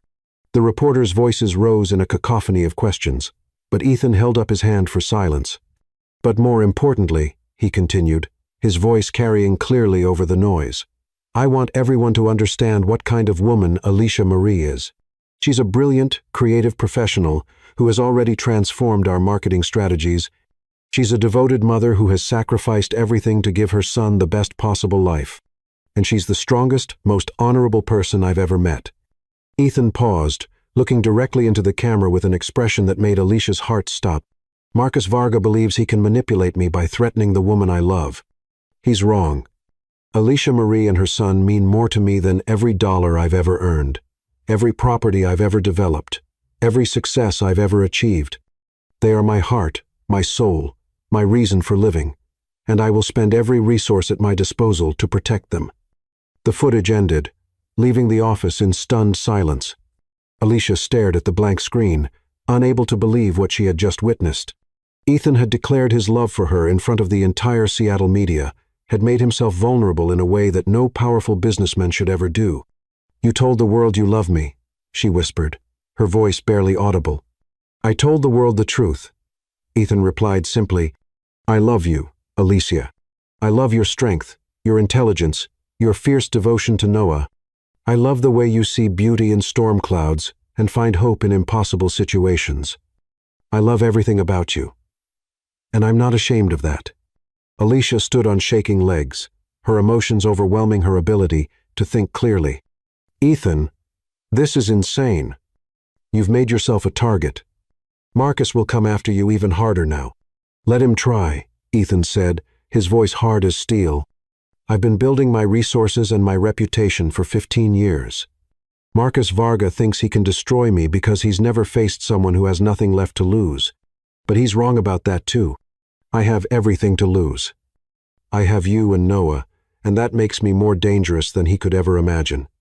Before Alicia could respond, Ethan's phone buzzed with an urgent text. He glanced at it and smiled, for the first time since Marcus's appearance the day before. "That was my legal team," he said, his voice filled with satisfaction. "Apparently, Marcus's custody filing has been withdrawn. Something about his legal team advising him that threatening a billionaire philanthropist's family might not play well with a family court judge." Alicia felt her knees buckle with relief, and Ethan caught her before she could fall, pulling her against his chest and holding her tight while she sobbed with the release of 36 hours of terror and stress. "It's over?" she asked against his shoulder. "It's over," Ethan confirmed, his lips against her hair. Marcus overplayed his hand. He thought he was dealing with a desperate woman and a love-struck fool. Instead, he got a family with unlimited resources and a man who will go to war for the people he loves. Alicia pulled back to look into Ethan's eyes, seeing the love and determination there that had just moved mountains on her behalf. "I can't accept the money," she said quietly. "$1 billion sits too much. It changes everything." "It changes nothing," Ethan replied firmly. "You're still the same woman who stood in a storm protecting her child. You're still the same person who walked into my building with dignity and talent and transformed everything you touched. The money just ensures that no one can ever make you feel powerless again." Alicia realized then that Ethan was right. The money wasn't about changing who she was. It was about making sure she never had to be vulnerable to people like Marcus Varga again. It was about giving her the security to love without fear, to build a life without constantly looking over her shoulder for the next catastrophe. "I love you too," she whispered, the words feeling both terrifying and inevitable. "I love you so much it scares me." Ethan's smile was brilliant and relieved, and so full of joy that Alicia felt her heart swell with happiness. "Don't be scared," he murmured, cupping her face in his hands. "We're going to be extraordinary together, you, me, and Noah. We're going to build something beautiful." As Ethan's lips met hers in a kiss that tasted of promise and forever, Alicia realized that sometimes the greatest storms cleared the way for the most beautiful skies, and sometimes, if you were very lucky, your guardian angel wore a business suit and loved you enough to move heaven and earth to keep you safe. Chapter 9: Soul Surrender. That evening, as Seattle's skyline glittered beneath a canopy of stars, Alicia stood outside Ethan's building with her heart pounding. Noah was safely staying overnight with Mrs. Lee and her grandson, an arrangement she'd made earlier that week, sensing this moment was inevitable. For the first time in years, she had an entire night free from motherhood's responsibilities.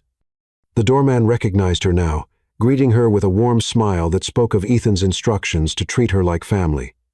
The elevator ride to the 42nd floor felt both eternal and impossibly brief. Her reflection in the mirrored walls, showing a woman transformed by love and possibility. She wore a simple burgundy dress that hugged her curves and made her skin glow, paired with heels that gave her confidence and a smile that couldn't be contained.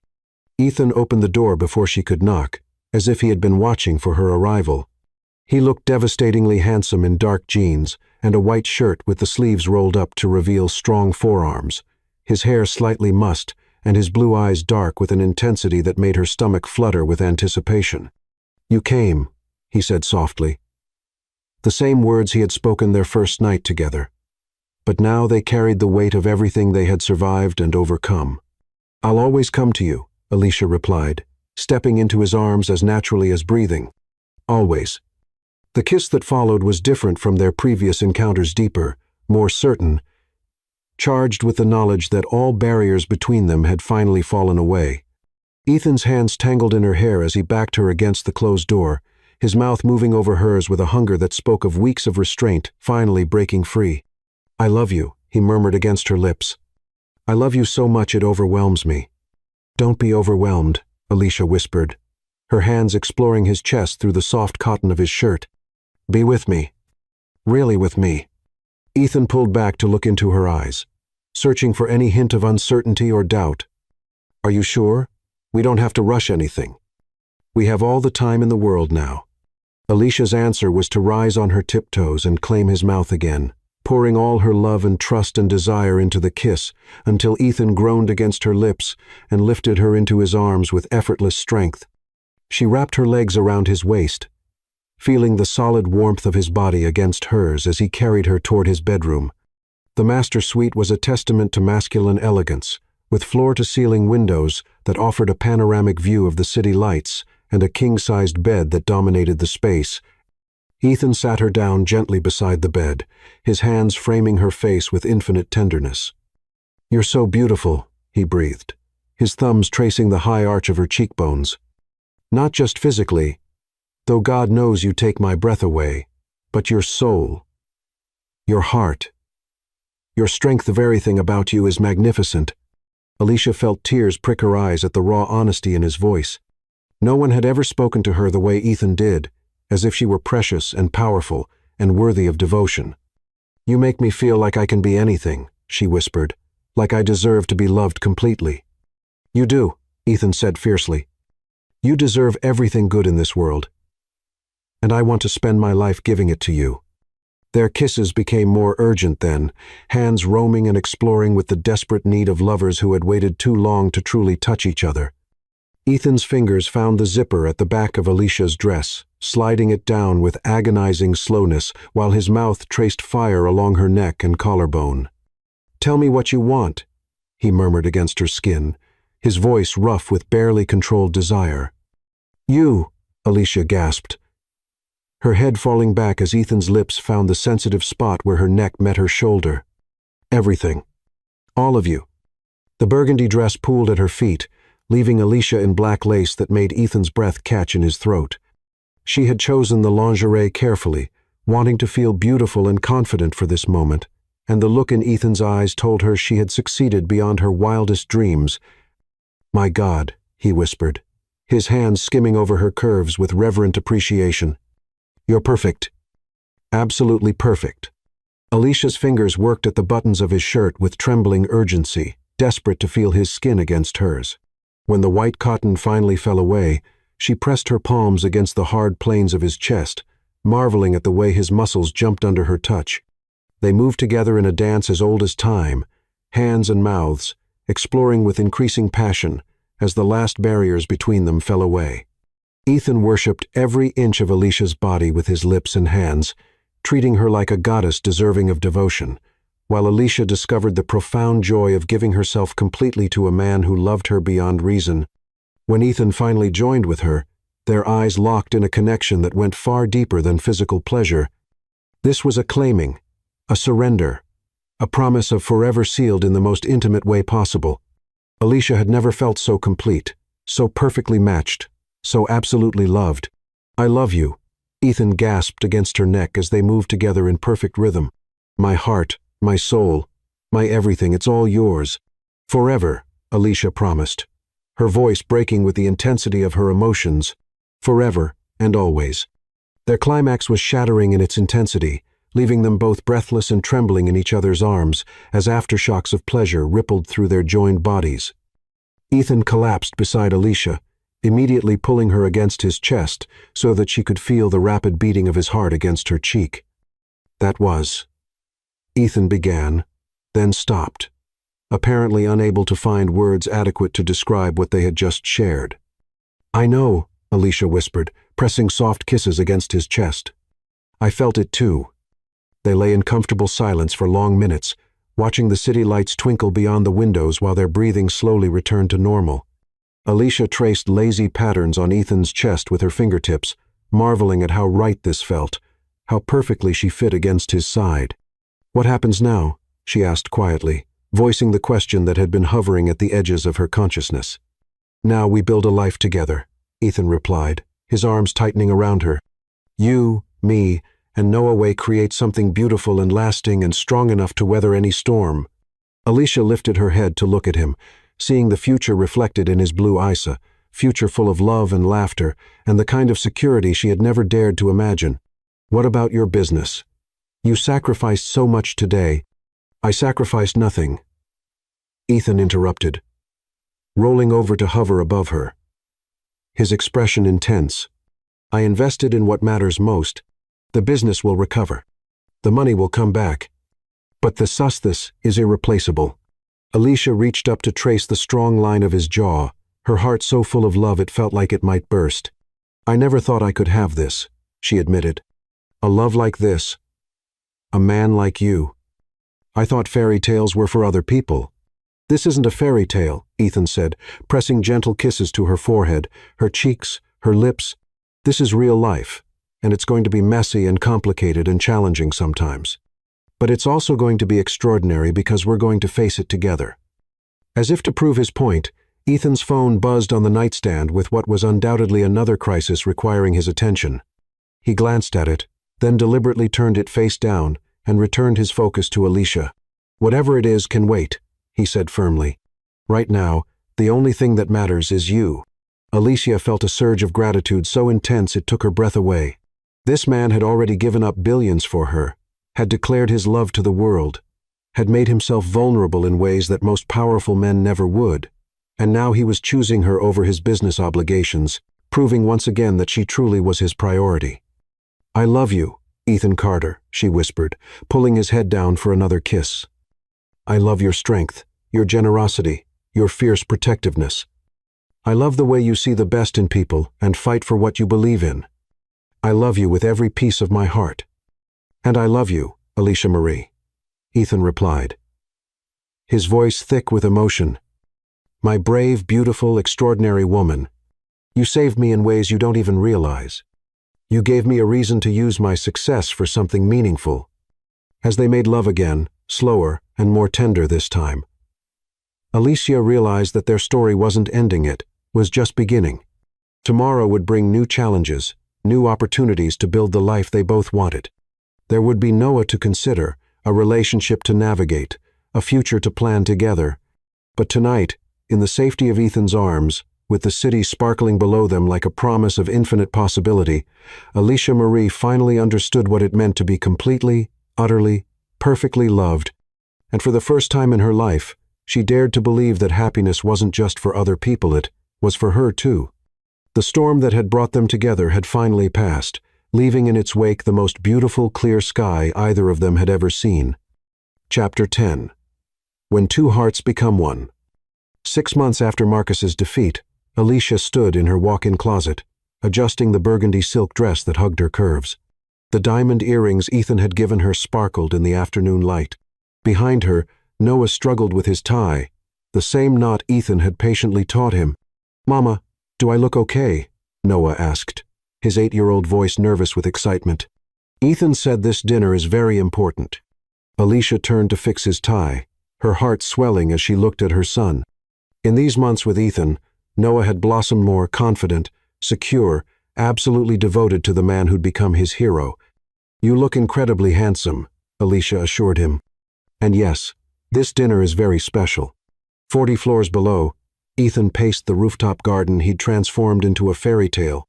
String lights twinkled like captured stars, white roses formed an arch framing Elliott Bay, and exotic orchids. Alicia's favorites glowed in crystal vases.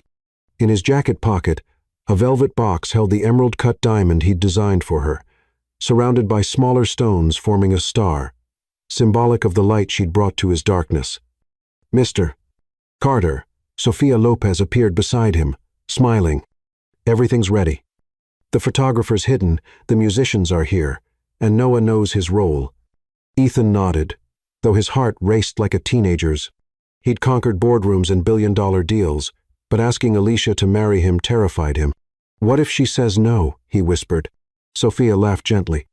"That woman looks at you like you hung every star in the sky. She won't say no." The elevator opened, revealing Alicia and Noah, dressed beautifully. Alicia gasped at the transformed rooftop, her hand flying to her mouth as tears sparkled in her eyes. "Ethan," she breathed. "This is magical." "You said you dreamed of painting storm clouds," Ethan said, moving toward her. "I thought we should create something beautiful, where our storm began." They dined as the sun painted the sky in pink and gold. Noah chattered excitedly about summer plan sailing lessons with Ethan, camps Ethan had arranged. Alicia watched her son's animated face, realizing he'd found not just a father figure but a true parent who loved him unconditionally. "Noah," Ethan said as plates were cleared, "remember our special plan?" Noah's eyes went wide. "Yes, can I do it now?" Alicia looked between them, her pulse quickening. "What plan?" Ethan knelt beside her chair, taking her hands as his blue eyes blazed with love. "Alicia Marie, 6 months ago, you changed everything. You showed me what it meant to love someone more than success, more than anything." "Ethan," Alicia whispered, tears flowing. "You made me want to be worthy of the love you show Noah," Ethan continued, his voice rough with emotion. "Will you marry me? Will you let me love you both forever?"